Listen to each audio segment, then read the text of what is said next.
저는 올해로 결혼 5년차 3살 먹은 딸아이를 키우고 있어요. 나이가 벌써 35인데 남편 때문에 너무 화가 나고 속이 뒤집어져서 진짜 같이 살기 힘들겠다 싶네요. 남편 나이는 저랑 6살 차이라 이제 겨우 41살인데 왜 이렇게 말이 안 통하고 세대 차이가 나는 건지 세상에 꼰대도 이런 꼰대가 없습니다. 우리 시아버지가 지금은 돌아가셨지만 생전에 그렇게 시어머니를 쥐잡듯이 잡는 바람에 시댁은 완전 가부장적인 분위기였는데 남편은 결혼 전부터 자기 아버지를 엄청 욕하던 사람이었어요. 자기는 절대로 아버지 모습을 닮지 않겠다며 집에서 숨도 제대로 못 쉬고 사는 엄마가 불쌍하다고 말하던 남편인데 어째 나이가 한 살 한 살 들어갈수록 시아버지랑 하나하나 똑 닮아가는 모습이 소름 끼칩니다. 제가 지금은 직장을 안 다니고 집에서 살림하며 아이를 보고 있어요. 저도 결혼 전에는 그래픽 디자이너로 일을 하고 있었고 나름 다니던 회사에서 어린 나이에 대리 직함까지 달고 열심히 일을 하면서 살았습니다. 하지만 결혼하고 나서 아이가 생기니까 남편이 저한테 일을 그만두고 집에서 계속 아이와 함께 있어주면서 살림을 했으면 좋겠다고 하더라고요. 그래서 결국 육아휴직 2년을 끝내고 다시 회사에 복직하려고 했던 저를 기어코 집에 눌러 앉혀놨습니다. 남편이 항상 자주 했던 이야기가 부부에게는 각자의 위치와 역할이 있는데 자기는 남자니까 나가서 돈을 벌어오는 게 일이고 저는 아내이자 엄마로서 집에서 살림하고 내조하면서 아이 키우는 것이 맞는 역할이라 하더군요.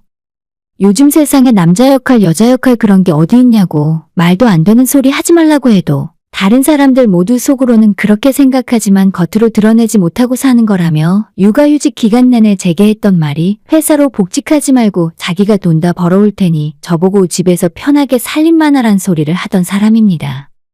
사실 저도 회사를 쉬고 2년 동안 집에서 아이를 보다 보니 좀 욕심이 나긴 했어요.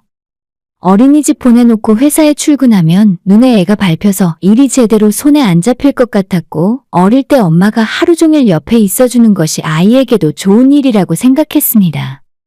그래서 못 이기는 척 남편 말 듣고 육아휴직 끝나면서 회사에 복직 안 하고 그대로 그만두었죠.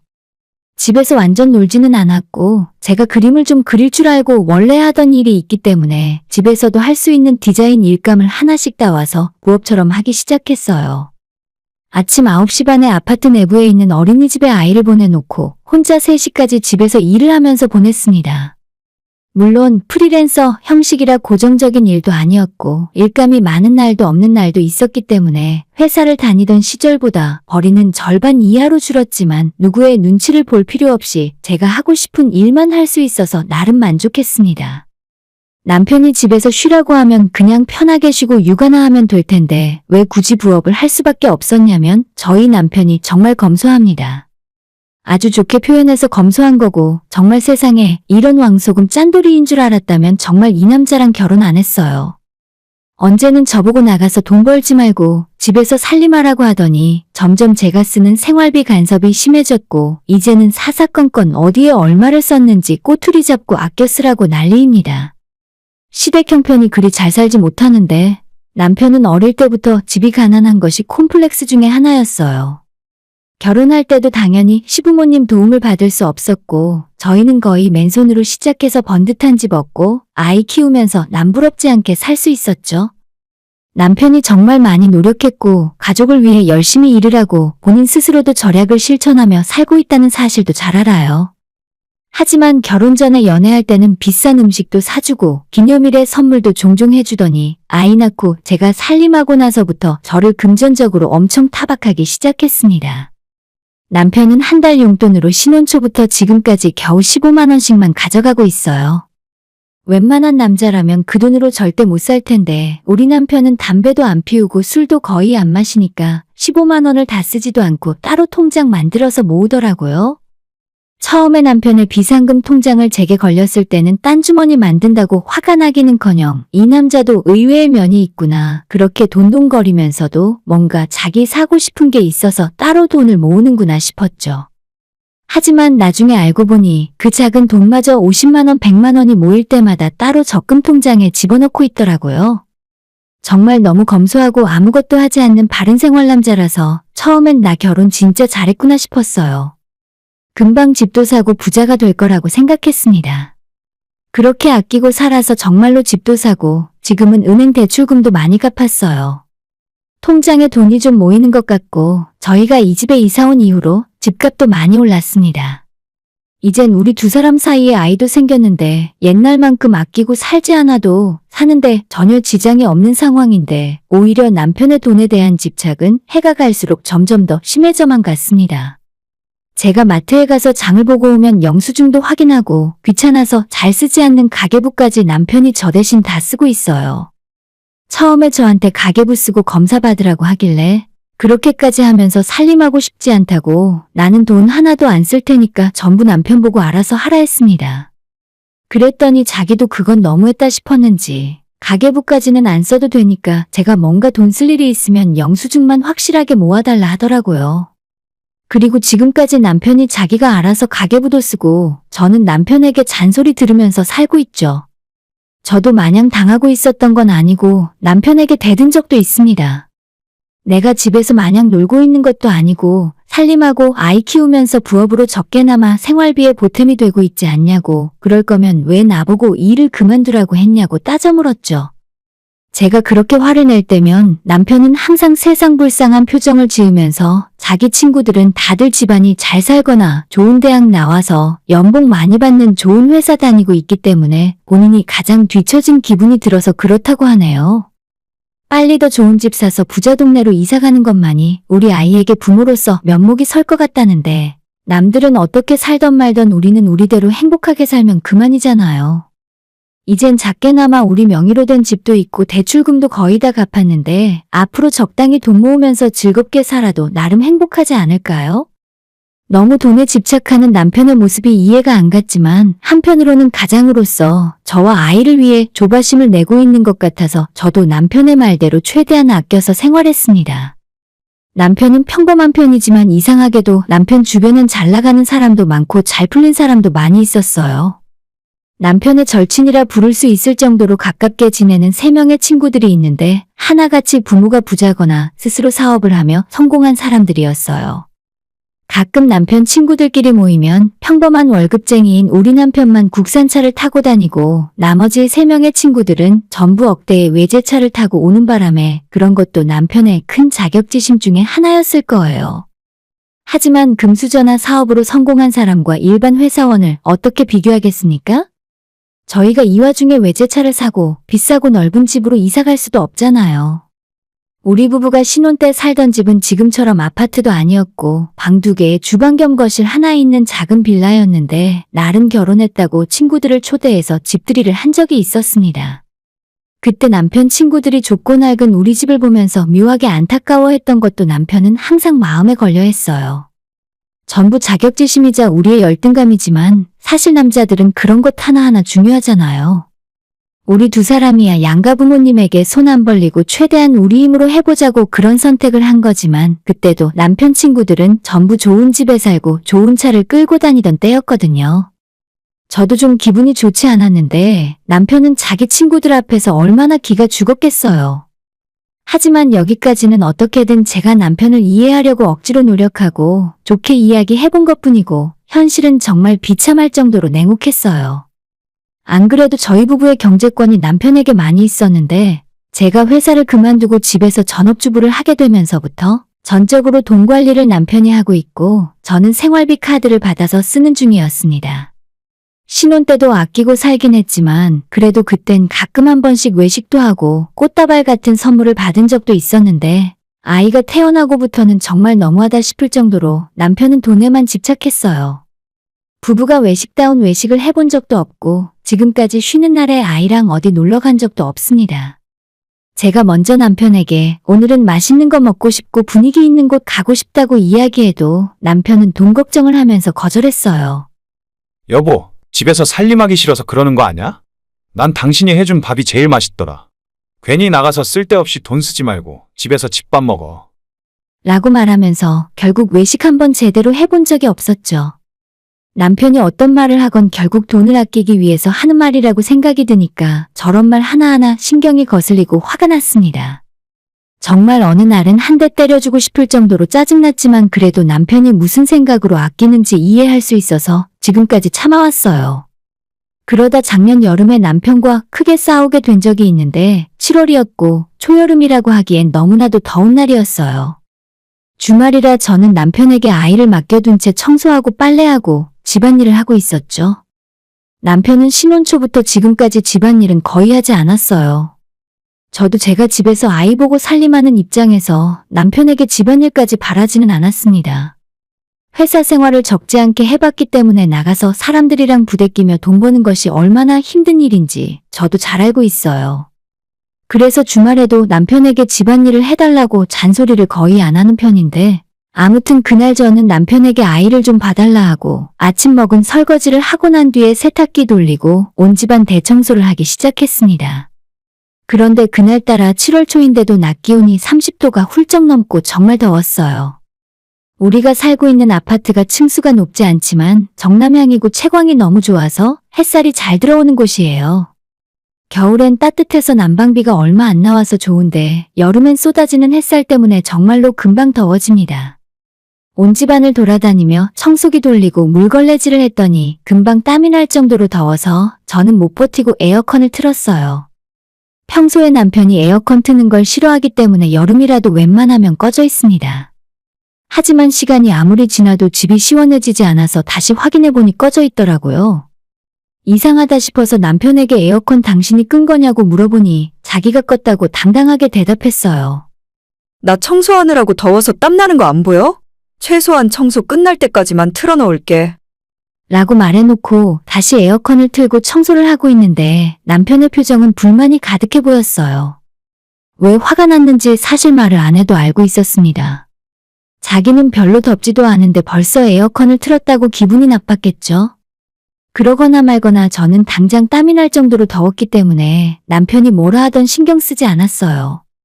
남편이 저러는 거 하루 이틀도 아니고 일일이 맞춰줬다간 저만 손해입니다. 청소가 끝났을 때 미리 돌려둔 세탁기도 마침 다 돌아가서 베란다에 빨래 널러 갔어요. 나도 건조기 사고 싶다. 친구네 집에서 본 건조기 정말 좋아 보였는데. 라는 생각이 들었지만 남편에게 건조기 사달라고 말을 해봐야 씨알도 안 먹힐 것 같아서 그냥 속으로만 생각했었죠. 그렇게 빨래까지 다 널어두고 저도 이제야 좀 쉬려고 소파에 앉았는데 앉자마자 바로 남편이 기다렸다는 듯 잔소리를 해댔습니다. 청소 다 했으면 에어컨 빨리 꺼. 전기세는 땅 파면 나오는 줄 알아. 저는 아직도 땀이 덜 마르고 더웠는데 남편이 말을 저렇게 하니까 기분이 확 상했어요. 아직 덥다고. 조금 이따 알아서 끌게. 대체 뭐가 그렇게 아까워서 난리야? 이럴 거면 에어컨을 사지 말고 그 돈을 아껴서 살던가. 남편에게 너는 와이프가 에어컨 바람 쐬는 것도 아깝냐고 내가 가만히 앉아서 놀고 있는 것도 아닌데 그게 그렇게 아깝냐 화를 냈더니 남편 한다는 소리가 평일엔 뭐 하다가 주말에 자기 있을 때 집안일을 하면서 난리냐고 하더라고요. 그 말을 듣고 정말 기가 막혔어요. 제가 평소에 집에서 마냥 놀지 않습니다. 그래픽 디자인 일을 받아서 집에서 부업으로 일을 하고 있고 아이 어린이집 보내놓고 나면 낮 시간에 하루 종일 일을 하고 있어요. 물론 부업으로 하는 거고 남편이 버는 월급에 비하면 큰 돈은 아니지만 그 돈에서 제 용돈이랑 비상금으로 반 정도 빼고 매달 50만 원씩 남편에게 주고 있었거든요. 회사 다닐 때만큼은 당연히 아니겠지만 저도 부부로서 살림에 무임승차하기 싫었기 때문에 단돈 50이라도 벌어서 주고 있는 건데 고작 한여름에 에어컨 바람 하나 마음대로 쐴 수 없는 현실이 맞나 싶었습니다. 그날 결국 남편과 쌓여있던 감정이 폭발하면서 결혼하고 처음으로 엄청 크게 싸웠어요. 정말 화가 너무 많이 나서 결혼 전에는 내가 이렇게 안 살았는데 에어컨 하나 틀면서 당신 눈치 보고 살아야 하냐고 소리를 질렀고 남편도 평소에 제가 아끼지 않고 낭비하는 부분이 너무 많다면서 집에 내가 있는데도 이러는데 나 없을 때는 얼마나 에어컨 빵빵 틀고 살겠어? 마치 제가 집에서 돈만 축내는 식충이로 생각하더라고요. 혼자 집안일 다 하고 아이도 제가 보는데 그 와중에 부업으로 돈까지 벌어다주는 와이프가 세상에 저 말고 또 누가 있겠어요? 너무 짜증나서 그때부터 남편에게 앞으로 부업 절대 안 하고 평일에 집안일만 하겠다고 이야기하고 남편에게 벌어서 주던 50만 원도 전부 중단했어요. 물론 말은 그렇게 했어도 사실 남편 몰래 계속 낮 시간 부업을 하고 있었고 대신 그 돈을 전부 제 비상금 통장에 차곡차곡 쌓아두고 있었죠. 당장은 아이가 너무 어려서 내가 일하러 못 나가지만 비상금이라도 있어야 남편이 화나게 할 때마다 기죽지 않고 살 수 있을 것 같았습니다. 그리고 그런 제 생각이 틀리지 않았다는 건 얼마 전에 증명되었어요. 3월에 저희 친정엄마 생일이랑 시아버지 생일이 똑같이 있어요. 게다가 올해는 저희 엄마가 환갑이고 시아버지가 칠순이시죠. 기념으로 선물을 뭘 해드릴까 남편이랑 같이 고민을 하다가 남편 입에서 먼저 여행을 보내드리는 것이 어떻겠냐 하더라고요. 장모님 여행 가시는 거 좋아하잖아. 제주도 어때? 장인어른이랑 둘이 제주도 3박 4일 정도면 선물로 괜찮지 않을까? 돈 들어가는 일이라면 질색을 하는 양반이 웬일로 무슨 바람이 불었나 싶었어요. 하지만 이건 기회다 싶어 남편 맘이 바뀌기 전에 친정엄마한테 물어보니까 안 그래도 제주도 한번 가고 싶었다며 저희가 보내주면 고맙게 다녀오겠다 하셨습니다. 남편이 항공권에 호텔 숙박 예약까지 마쳤고 심지어 제주도 가서 맛있는 거 드시라며 용돈까지 20만 원을 주길래 해가 서쪽에서 뜨나 싶었습니다. 지독한 짠돌이 남편에게 이런 면이 있었나 싶어 다시 보게 되더라고요. 그리고는 시부모님한테도 똑같이 여행 보내드리겠다고 하길래 그러라고 했죠. 이 사람이 시부모님 여행 보내드리고 싶어서 친정부모님도 같이 보내준다고 한 거구나 싶었지만 그래도 이 정도가 어디냐 생각해서 남편에게 고맙다고 하고 넘어갔어요. 짠돌이 남편이 양가 부모님에게 제주도 여행을 보내드리는 모습을 보면서 앞으로 우리의 생활도 조금은 달라질 수 있을 것 같다는 기분 좋은 상상을 하고 있었습니다. 그런데 지난주에 어머님이 저희 집으로 택배를 보내셨고 집에 있다가 뭔가 싶어서 받아 열어봤더니 그 안에 면세점에서 사온 화장품이랑 말린 망고 같은 선물들이 잔뜩 들어있었어요. 택배를 받고 깜짝 놀라서 어머님에게 이게 뭐냐고 전화를 걸었더니 여행 다녀와서 저희 주려고 선물 사왔다며 부담 없이 받으라 하시더군요. 내가 너희들 덕분에 얼마나 재미있게 잘 놀다 온지 모르겠다. 화장품은 요즘 젊은 여자들 좋아하는 거라고 해서 사온 거고 거기 망고가 유명하다며? 나도 먹어보니까 맛있더라. 제주도를 다녀오셨는데 무슨 망고를 사오셨나 순간 이상한 생각이 들었어요. 하지만 어머님 하시는 말씀을 계속 들어보니 제주도가 아니라 세부를 다녀오셨더라고요. 남편 돈으로 세부 4박 5일 호환 리조트에서 놀다 오셨고 두 분이 얼마나 재미있게 놀다 오셨는지 어머님께서 저한테 사진까지 보내주셨습니다. 아니, 남편은 분명히 저한테 시부모님도 제주도 여행 보내드린다고 했었는데 이게 어떻게 된 일인지 순간 이해가 가질 않았습니다. 그날 저녁 퇴근하고 돌아온 남편에게 어머님이 보내주신 사진을 들이밀면서 이게 대체 무슨 상황이냐 물었더니 남편은 미안하다며 아빠 칠순 선물 겸해서 큰 마음 먹고 보내드린 거라고 대답했습니다. 우리 아빠는 칠순이잖아. 좋은 거 보내드리고 싶었어. 장인어른도 나중에 칠순 되시면 그때 해외여행 보내드릴게. 진짜 기가 차고 어처구니가 없었습니다. 남편이 시부모님 해외여행 보내드리고 싶다고 솔직히 말을 했으면 제가 절대 안 된다고 결사반대라도 할 줄 알았나 봐요. 친정부모님이랑 똑같이 제주도 여행 보내드린다고 거짓말을 한 것 자체가 열받아 죽겠는데 본인 스스로 괜히 양심에 찔리니 우리 부모님을 이용한 것 같았어요. 생각할수록 남편이 용서가 안 되고 저랑 우리 집안을 무시하는 거라 생각되어서 남편이랑 끊임없이 말싸움을 하게 되었어요. 우리 부모님은 용돈까지 다 포함해도 여행 경비로 총 100만 원이 안 들었는데 시부모님은 얼마나 좋은 곳을 예약했는지 300만 원을 넘게 썼더라고요. 거기에 용돈을 얼마나 더 드렸는지 제가 알 수도 없었습니다. 평소 나한테는 마트에서 5천 원 쓴 것도 전부 영수증까지 다 끊어 확인하면서 뒤에서 몰래 이런 짓 하고 있었나 싶어 배신감이 엄청 들었습니다. 그리고 말이 나온 김에 또 다른 건 없는지 남편 통장 내역을 다 살펴보고 있었는데 남편이 작년부터 매달 어머님에게 30만 원씩 정기적으로 보내고 있더라고요. 이건 뭐냐고 물었더니 시어머니한테 용돈을 드리고 있었답니다. 내가 정말 기가 막혀서 남편한테는 자기 엄마만 눈에 보이고 처가 부모님은 안중에도 없나 봐요. 당신 이게 지금 뭐 하자는 거야? 이럴 거면 나보고 왜 집에서 살림하라고 했어? 나도 내가 돈 벌어서 우리 엄마 용돈 주고 그렇게 살고 싶어. 남편은 확실히 눈에 보이는 증거 앞에서 아무런 변명도 못하고 고개를 떨구고 있었어요. 이런 것과 속이 다른 인간을 믿고 앞으로 어떻게 살아야 하나 눈앞이 막막하더라고요. 그러다가 제가 지금까지 남편 몰래 부업을 해서 모아놓은 통장이 생각이 났고 남편에게 당신이랑 못 살겠으니까 난 아이 데리고 나가서 살겠다며 안방 들어가서 짐을 싸기 시작했죠. 처음엔 너가 나가긴 어딜 나가냐고 하던 남편이 제가 진짜로 진지하게 짐을 꾸리고 아이 짐까지 챙기고 있으니까 사색이 되어 말리기 시작했어요. 아, 이거 나 우리 애랑 따로 살 집 구할 거야. 너가 지금까지 날 속인 거니까 이혼 서류에 도장 찍을 준비해. 남편은 저보고 혼자 나가서 애 키우고 살 돈이 어디 있냐고 괜히 고생하지 말고 그만하라 했지만 저는 집에서 애 키우며 일할 수 있는 능력도 있고 당장 나가서 몇 달은 문제없이 살 수 있을 만한 돈도 있었죠. 남편에게 우리 이혼하게 되면 그동안 내가 집에서 살림하고 애 키우면서 기여한 부분이 있으니까 이 집의 반은 내 몫이라고 당당하게 이야기했습니다. 지금까진 그냥 말로만 가지 말라고 떠들던 남편이 재산분할 이야기를 하자 그제서야 제 앞에 무릎까지 꿇고 막아서며 못 나가게 하더라고요. 내가 무조건 잘못했어. 내가 미안해. 너한테 먼저 이야기했어야 하는데. 내가 앞으로 장모님에게도 매달 똑같이 30만 원 보낼게. 남편이 손이 발이 되도록 싹싹 빌었고 저는 이번 기회에 남편 버릇을 단단히 고쳐야겠다는 생각이 들어서 앞으로 우리 집의 돈 관리는 전부 제가 하겠다고 말했어요.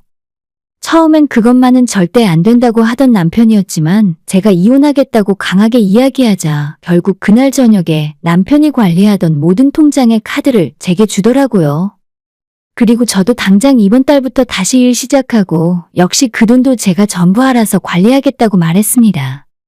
그래서 저는 지금 변화에 만족하고 있어요. 이전까지는 우리 집에 필요한 물건을 사면서도 몇 번씩이나 고민하고 더 저렴한 물건은 없는지 남편에게 혼나지 않기 위해 살펴보는 것이 일이었는데 이젠 제가 사고 싶은 건 눈치 안 보고 살 수 있습니다. 그렇다고 하루아침에 흥청망청 돈을 쓸 생각은 없지만 최소 일주일에 한 번씩 아이와 함께 좋은 곳도 구경 다니고 앞으론 조금이라도 숨통 트이고 살려고요. 저는 여전히 낮에 부업을 하고 있고 이젠 일하는 시간을 많이 늘려서 직장 다니던 시절과 비슷하게 돈을 벌고 있습니다. 이제는 저도 우리 아이한테 필요한 것이 있으면 큰 고민 없이 척척 사주고 친정부모님한테 용돈도 매달 드리면서 살 거예요. 경제권을 제가 남편에게서 뺏어왔다고 사치 부리면서 살 생각은 전혀 없어요. 남편이 너무 돈돈거리면서 아무것도 안 하려고 하고 어디 놀러가서도 돈만 있을까봐 전전긍긍하는 모습이 너무 꼴보기 싫었는데 이젠 필요한 곳에는 확실하게 쓰려고요. 일부러 이번 주에 하루는 저녁 밥하기 귀찮다고 치킨을 배달시켜 먹었는데 남편 표정이 진짜 볼만했습니다. 경제권 가져온 것만으론 부족하고 제가 돈을 남편보다 많이 벌어야 확실하게 가정 내에서 주도권이 생길 것 같습니다. 더 열심히 살아서 앞으로 남편 꼴을 지금보다 훨씬 납작하게 만들어줄 생각이에요. 오늘의 사연은 여기까지입니다. 구독과 좋아요, 알람 설정 부탁드려요. 다들 행복하시고 좋은 하루 되세요.